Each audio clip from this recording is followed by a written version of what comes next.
here today because it's public pressure, it's the big demos, it's the climate camps, it's the powerful media messages which are driven by you, the activists, that have far more influence on events and on governments than many people realise. It's not only a matter of money. We need a transfer of cleaning technologies in order to develop ourselves in a cleaning way in order to save this planet. There is a lot of money allocated in order to save the finances of this world. There's a lot of money allocated in military budgets. We need to allocate that money in order to save this planet, to transfer technology, in order to adaptate and mitigate the effects of the global warming, actually. My part of the world is responsible only for the 0.01% of the CO2 emissions already stored in this atmosphere. So my people live in harmony with the nature. We are not a very big industrialized country.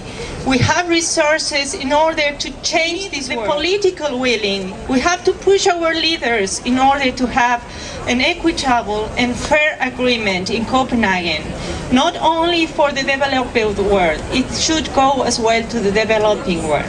Thank you very much. To talk about that climate change film that I know many of you will have seen, The Age of Stupid. And it's based in a bleak future of 2055 after climate catastrophe.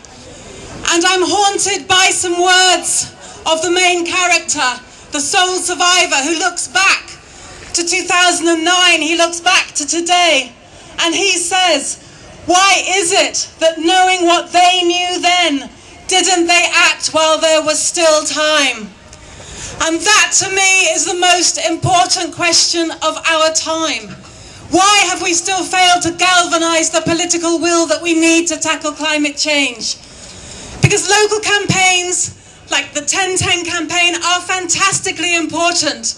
But we need real political commitment and real political leadership as well. And what have we got?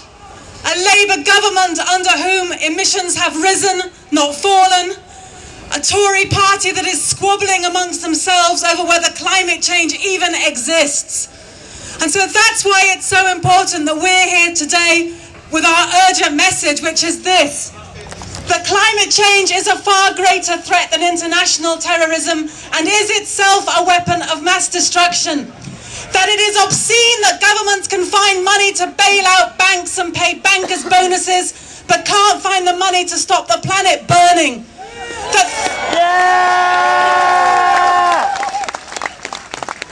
That according to the UN, 300,000 people are already dying every year as a direct result of climate change. And that's why we say today that government's failure to act is nothing less than a crime against humanity. No wonder people are confused. The greatest threat we've ever faced, up there with the rise of fascism in the 1930s, and we're being told just to change our light bulbs and turn the washing down to 30 degrees. Well, don't get me wrong, both of those things are really important, but we need government action as well. They have to take a lead. If people could sort it out for ourselves, we'd have done it. We need government action. What if William Wilberforce had said, yeah, we know slavery is wrong, but actually we're worried about the economy, so let's just make do with one slave instead of two. Well, what if Emmeline Pankhurst had said, yes, we know women want the vote, but hey, people don't like change, so we'll just ask our husbands to vote for us. That is not the sort of change we need. Let us be clear that our governments have betrayed us in the most fundamental way. They have pretended that a bit of lagging on your loft and a few light bulbs are enough. And the reason why, because they're so afraid of saying that we need more radical action, because they think it involves sacrifice. Well, our message today is that green jobs isn't about sacrifice. Our message today is about warm homes and decent public transport. That's not about sacrifice. The truth is that climate change policies are positive policies that will make our lives better.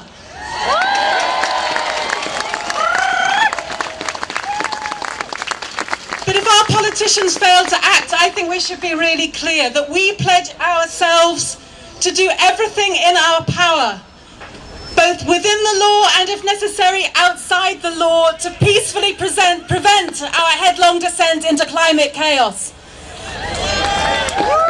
Because while it's brilliant to see you here and being on this march is really important, it is not enough. The terrible truth is that climate change is happening far more quickly than expected, and not even the most ambitious pledge on the table at Copenhagen is going anywhere near enough to guarantee that we avoid the worst of climate change. And that's why we have to take the necessary action ourselves. I think we need to pledge here, today, now, that we will build the country's largest ever campaign of non-violent direct action and civil disobedience to make our politicians act. And I might add, you could perhaps vote for different politicians as well. Because we know what needs to be done. We know that the deal at Copenhagen has to have social justice at its heart. It has to be built on something like contraction and convergence. We know that personal carbon rationing has to be part of the equation. We know we need a massive investment in renewable energies, energy efficiency, millions of green jobs. We know that we need to eat less meat. We know we need to have to tackle the issue of population. And we know more than ever that this current economic system is not part of the solution, it is part of the problem. So let me just finish by saying that some people think we'll never be able to persuade politicians to act on such a radical agenda.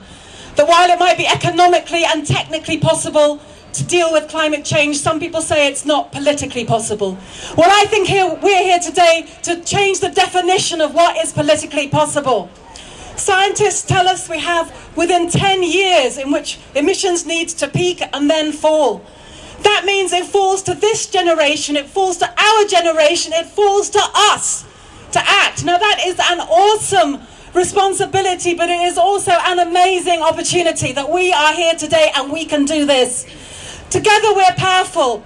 A century ago, Emmeline Pankhurst said that to be militant is a privilege, and she was right. Friends, the future demands that we are militant today. I wish you exhilarating and militant times ahead, because the time for action is now.